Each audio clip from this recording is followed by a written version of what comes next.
Bonjour les amis! Alors, maintenant, c'est du sérieux. C'est terminé les formes en 2 dimensions. Maintenant, on passe aux objets en 3 dimensions ou en 3D. Et la première activité qu'on va faire, c'est comme les formes en 2 dimensions, nous allons classer les objets en 3 dimensions. Je classe des objets 3D. Alors, pour ce faire, les amis, la première chose que tu dois faire, c'est aller trouver des objets dans ta maison qui sont en 3 dimensions. Je veux que tu ailles chercher un objet dans ta maison qui est un cube, un objet qui est une sphère, un objet qui est une pyramide. Et ça, croyez-en mon expérience, c'est le plus difficile. Et un objet qui est un cylindre. Et moi, avec ma baguette magique, abracadabra, pam pam! Et voilà, mes objets en 3 dimensions que j'ai trouvés dans ma maison. Nous avons ici un V qui est un cube. Nous avons un cylindre qui est la boîte de friandises de chatouille.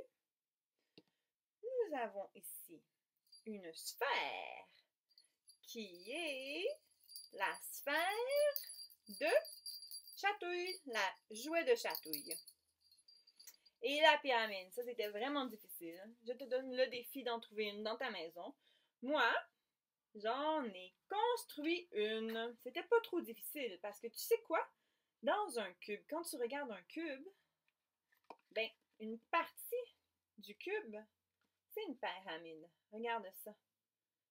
On peut vraiment imaginer, voir la moitié d'un cube dans une pyramide. Alors, c'est un truc, tu peux essayer d'en fabriquer une. Sinon, ben, il va falloir que tu utilises ton imagination. Alors, avec tes objets en 3 dimensions, tu vas devoir les classer du mieux que tu peux. Alors, si on regarde bien, oups, je vais mettre ça à côté de moi, ok. Si on commence par le cube, tu vas avoir un tableau comme le mien, s'il te plaît. Tu peux imprimer celui qui est sur le document ou t'en faire un. Et voici les mots que tu vas avoir de besoin. Des objets en 3 dimensions, un cube, une sphère, une pyramide ou un cylindre, peuvent rouler, ils roulent, ils glissent. Alors, rouler comme une balle roule. Ils peuvent, tiens, je vais reprendre. Alors, ils peuvent rouler comme une balle. Ils peuvent glisser s'ils ont des faces planes. Ils peuvent s'empiler s'ils ont aussi des faces planes. Ouh, pas facile. Ensuite, ils peuvent avoir des faces planes, comme mon cube, comme mon cylindre. Est-ce que ma sphère a des faces planes? Non! Ils peuvent avoir des faces courbes, comme les bonbons de chatouille et comme ma sphère. Ils peuvent avoir des arêtes, comme mon cube. Et ils peuvent avoir des sommets, comme mon cylindre. Ah, mais non, Madame Catherine, ton cylindre n'a pas de sommet. Comme ma pyramide. Ma pyramide en a 1, 2, 3, 4. 4 sommets. Alors, tu dois bien réfléchir et faire chacun des objets en 3 dimensions. Si on regarde, je vais faire le cube avec vous.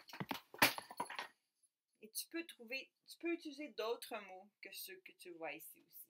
Par exemple, mon cube, est-ce qu'il roule? Non! Est-ce qu'il glisse? Choup! Oui! Alors, je vais écrire « Il glisse ». Est-ce que mon cube, il peut s'empiler? Ouais, il s'empile.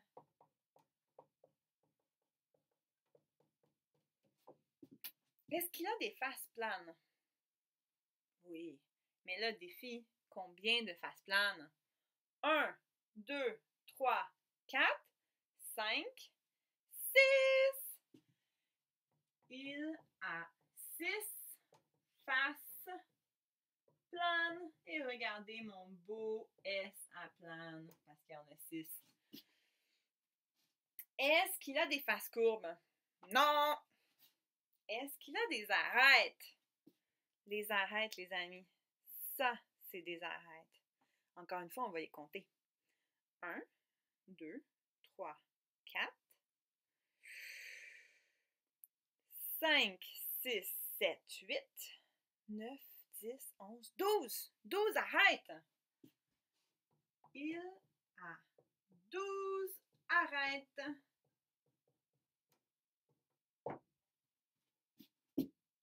Est-ce qu'il a des sommets maintenant? Est-ce que mon cube a des sommets? Oui. 1, 2, 3, 4, 5, 6, 7, 8. Wow! Ça, c'est fou! Il a 8 sommets. Il a 8 sommets.